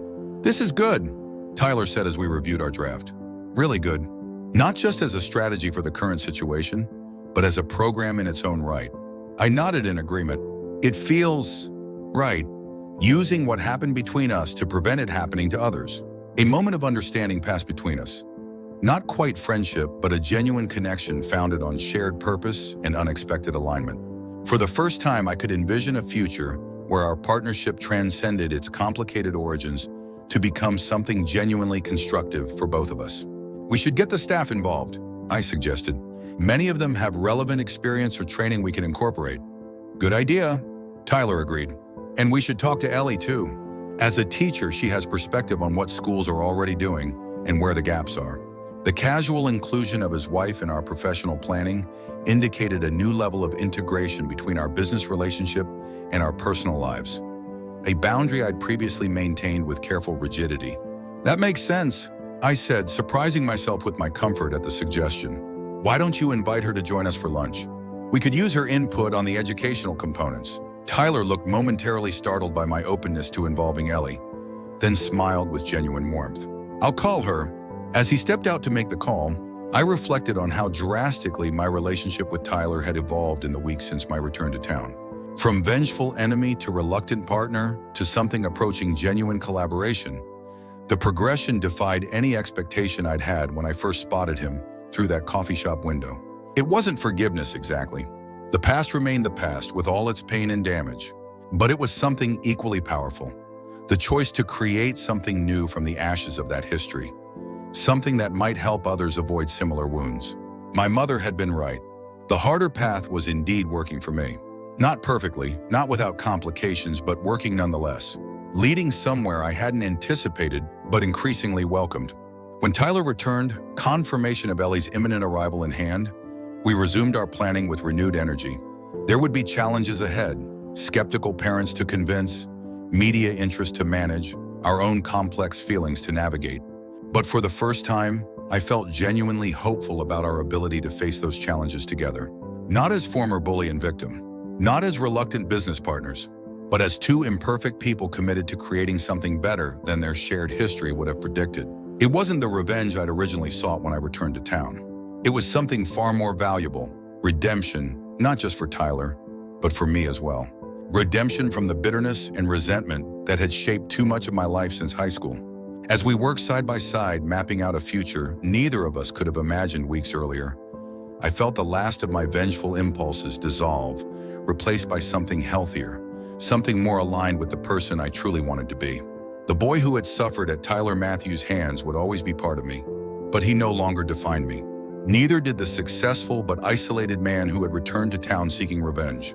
I was becoming someone new, someone who could acknowledge the past without being imprisoned by it, who could work alongside a former enemy toward a shared goal, who could transform pain into purpose. And that, I realized with quiet certainty, was the greatest revenge of all. Not the destruction of my enemy, but my own liberation from the power he had once held over me. "Ready for lunch?" Tyler asked, gathering his notes. "Ellie's meeting us at that new place on Main." I nodded, closing my laptop with a sense of finality that went beyond ending the morning's work session. Ready? And I was, not just for lunch with Tyler and Ellie, but for whatever came next in this unexpected journey we had begun together. Ready to face the challenges, embrace the opportunities, and continue becoming the person I glimpsed in my mother's proud eyes. "Let's go," I said, rising to join him. Together, we stepped out into the future neither of us had planned, but both of us now chose. A future defined not by our worst moments, but by what we created from them.